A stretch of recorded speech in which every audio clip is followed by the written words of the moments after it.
चला मुलांनो, आज सुरू करूया आपण सराव संच क्रमांक 33. सराव संच 33 मधील आपण आज तिन्ही उदाहरणं सोडवणार आहोत. पहिलं उदाहरण बघा. मगनलालने 400 रुपयाची पॅन्ट 448 रुपयाला विकली. मगनलालने 400 रुपयाची पॅन्ट 448 रुपयाला विकली. 200 रुपयाचा शर्ट 250 रुपयांना विकला. तर यापैकी कोणता व्यवहार अधिक फायदेशीर झाला? चला, या ठिकाणी आपल्याला हे उदाहरण सोडवायचं आहे. सर्वप्रथम या ठिकाणी आपल्याला सरळ सरळ दिसते की या व्यवहारात त्याला नफा झालेला आहे. चला, कोणत्या व्यवहारात अधिक फायदा त्याला झाला आपण काढूया.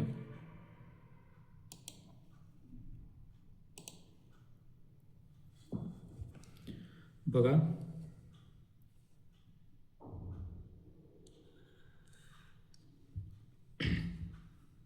एका बाजूला आपण त्याने सुरुवातीला काय खरेदी केलं आहे? पॅन्ट खरेदी केली. बघा, पॅन्ट खरेदी केली आणि विकली त्याने. 400 रुपयाची पॅन्ट 448 रुपयाला विकली. बघा, या ठिकाणी पॅन्ट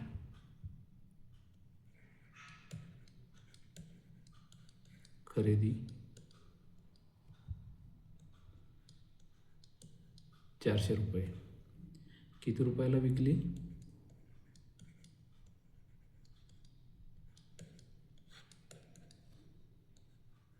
448 रुपयाला.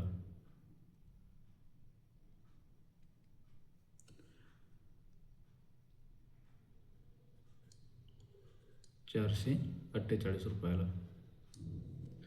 बघा, या व्यवहारात नफा किती झाला? तर या ठिकाणी दिसते आपल्याला 48 रुपये नफा झालेला आहे. आणि बघा, या बाजूला त्यांनी शर्ट खरेदी केले. काय खरेदी केले? शर्ट. किती रुपयाला खरेदी केले? 200 रुपयाला. बघा, आणि विकले किती रुपयाला? 250 रुपयाला. विक्री. नफा किती झाला या ठिकाणी? 50 रुपये नफा झाला. बघा, दोन ठिकाणी या ठिकाणी पॅन्ट खरेदी केली, त्याच्यामध्ये 48 रुपये नफा झालेला आहे आणि या ठिकाणी 50 रुपये नफा झालेला आहे. आता तुम्ही सरळ सरळ म्हणाल की या ठिकाणी इकडे 48 आहे, इकडे 50 आहे, तर मग शर्टाच्या व्यवहारात त्याला अधिक नफा झाला.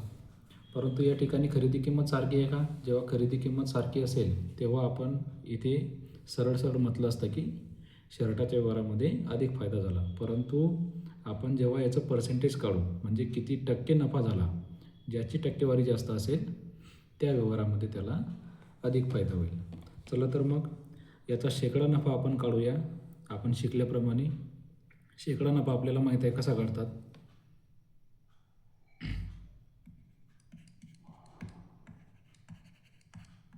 शेकडा नफा. किती रुपये नफा झाला?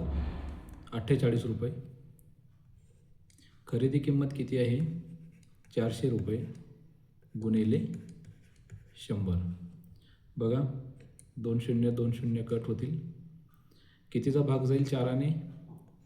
4 एक 4 आणि 12 चौक 48. म्हणजे या व्यवहारामध्ये किती टक्के नफा झाला? तर 12% नफा झाला. इकडे बघूया आपण. या ठिकाणी शेकडा नफा काढूया. किती रुपये नफा आहे? 50 रुपये. खरेदी किंमत किती आहे? 200 रुपये गुणिले 100. बघा, 0 0 कट होतील. 2ने 50ले भाग द्यायचा आहे आपल्याला. कितीचा भाग जाईल? 2 एक 2 आणि 25 दोन्ही 50. म्हणजे या व्यवहारामध्ये 25% नफा झालेला आहे. बघा, या ठिकाणी फक्त 12% नफा झाला आहे आणि या ठिकाणी 25% नफा झालेला आहे. म्हणजे कोणत्या व्यवहारात अधिक फायदा झाला? तर शर्टाच्या व्यवहारामध्ये मगनलालला अधिक जास्त फायदा झालेला आहे. कारण या ठिकाणी फायदा झालेला आहे तो 25% झालेला आहे, या ठिकाणी 12% झालेला आहे. तर आपलं उत्तर काय येईल? मग शर्टच्या व्यवहारामध्ये मदनला अधिक फायदा झाला. ठीक आहे. चला पुढचं उदाहरण बघूया आपण.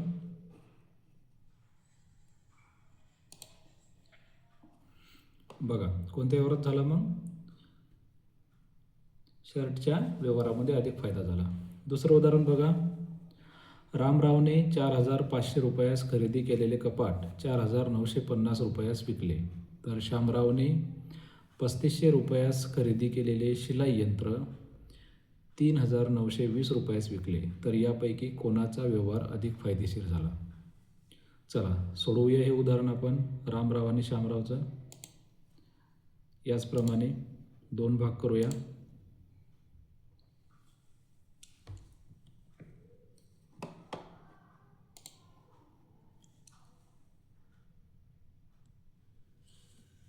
बघा असे आपले 2 भाग केले. या ठिकाणी रामराव आहे आणि इकडे श्यामराव आहे. रामरावने काय खरेदी केले बघूया आपण. कपाट खरेदी केलेले आहे. कपाट खरेदी केलेले आहे आणि यांनी शिलाई यंत्र खरेदी केलेले आहे श्यामरावने. अगोदर आपण रामरावचा व्यवहार बघूया.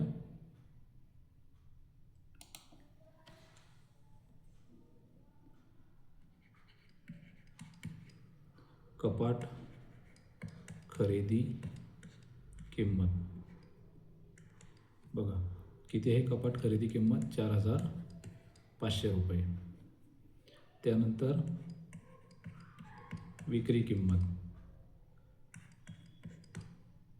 विक्री किंमत किती आहे उदाहरणात बघूया आपण. 4,950 रुपये. 4,950 रुपये. या व्यवहारात नफा किती झालेला आहे?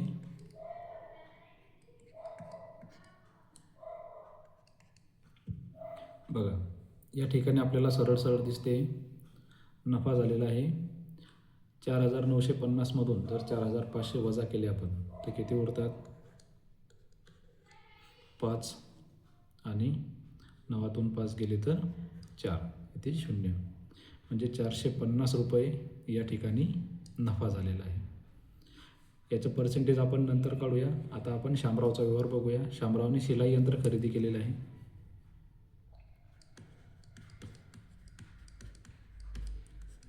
शिलाई यंत्र खरेदी किंमत कितीला खरेदी केलेलं आहे? 3,500 रुपयाला. कितीला? 3,500 रुपयाला खरेदी केलेलं आहे. बघा उदाहरणात बघूया आपण. कितीला खरेदी केलेलं आहे? 3,500 म्हणजे 3,500 रुपयाला खरेदी केलेलं आहे. त्यानंतर विकले कितीला? 3,920 रुपयाला. विक्री किंमत आहे 3,920. बघा विक्री किंमत 3,920. बघा या ठिकाणी नफा किती झाला आहे? तर मग श्यामरावला नफा किती रुपये झाला?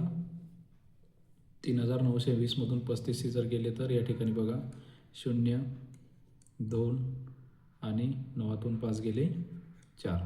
इथे 0 0 येईल. तर या ठिकाणी 420 रुपये नफा झालेला आहे. या ठिकाणी बघा 450 रुपये नफा झाला आणि या ठिकाणी 420 रुपये नफा झालेला आहे. परंतु आता तुम्ही जर फक्त नफ्याचा विचार केला तर तुम्ही म्हणणार की रामरावचा जो व्यवहार आहे तो अधिक फायदेशीर झाला. परंतु या ठिकाणी खरेदी किंमत सारखी आहे का? नाही, खरेदी किंमत वेगळी वेगळी आहे. म्हणून आपल्याला या ठिकाणी पर्सेंटेज काढावं लागेल, शेकडा नफा काढावा लागेल. म्हणून आपण शेकडा नफा काढूया.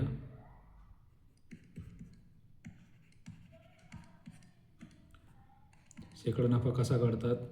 झालेला एकूण नफा 450 रुपये भागेला एकूण खरेदी किंमत किती आहे?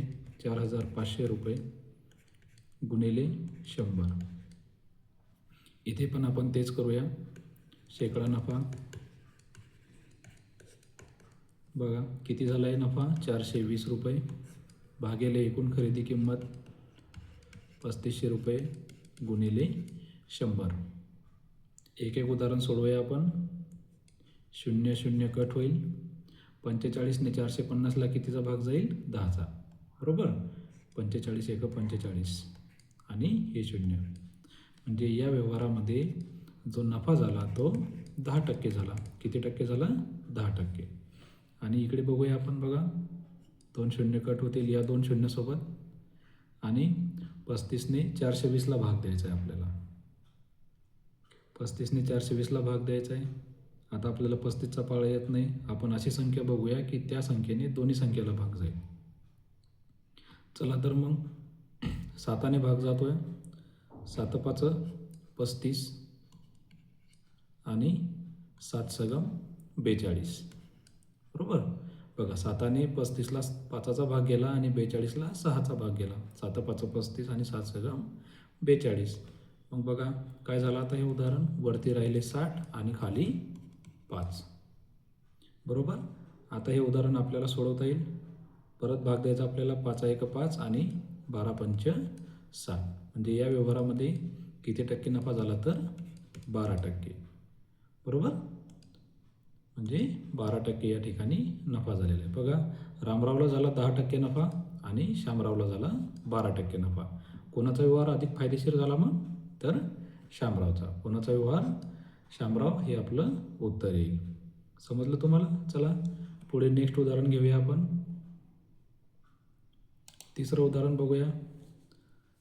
बघा तिसरं उदाहरण वाचूया. हनीफने 50 सफरचंदाची एक पेटी 400 रुपयाला खरेदी केली आणि ती सर्व सफरचंदे त्याने 10 रुपयास एक याप्रमाणे विकली. त्याला नफा झाला की तोटा आणि किती टक्के? असं उदाहरण आहे. बघा या ठिकाणी आपल्याला एकच वस्तू होती आणि एकच खरेदी विक्री किंमत होती. परंतु या ठिकाणी 50 सफरचंद आणि ती सफरचंद त्यांनी एक एक करून विकली. एक सफरचंद 10 रुपयाला विकली. याप्रमाणे आपल्याला हे उदाहरण सोडवायचं आहे. चला सोडवूया.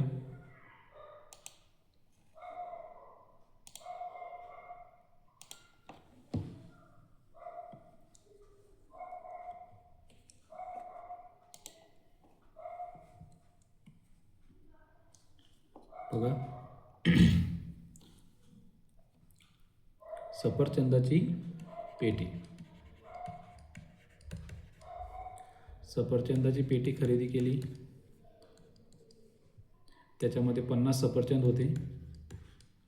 किती रुपयाला खरेदी केली त्यांनी ती? उदाहरणात बघूया आपण परत. किती रुपयाला खरेदी केली? 400 रुपयाला. 400 रुपयाला त्यांनी ती पेटी खरेदी केली. बघा या ठिकाणी मी लिहितो 400 रुपये खरेदी किंमत. आणि त्यानंतर एक सफरचंद त्यांनी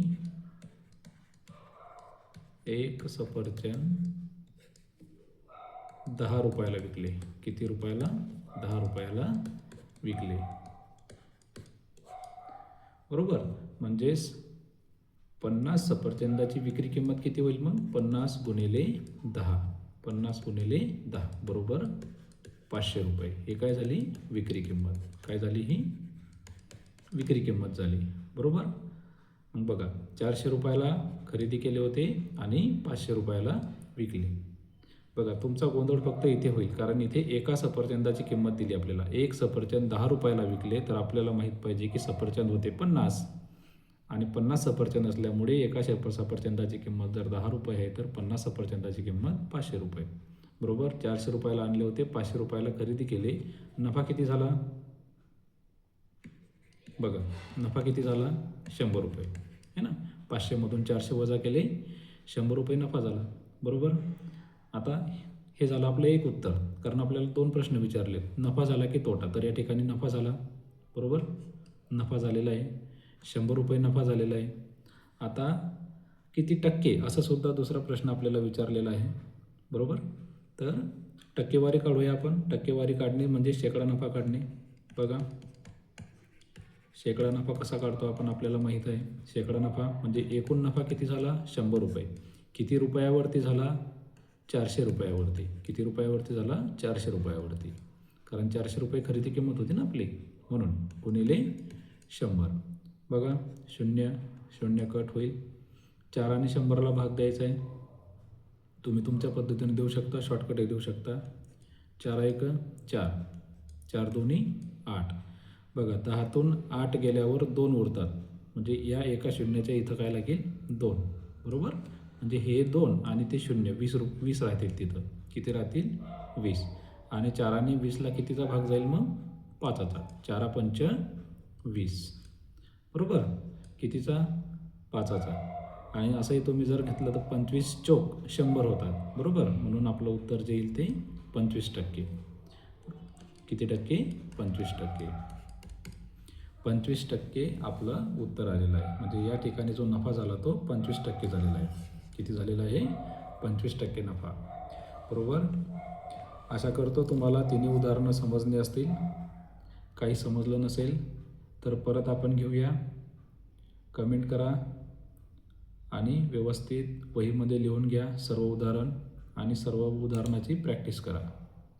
ठीक आहे? चला या ठिकाणी थांबूया आपण. धन्यवाद.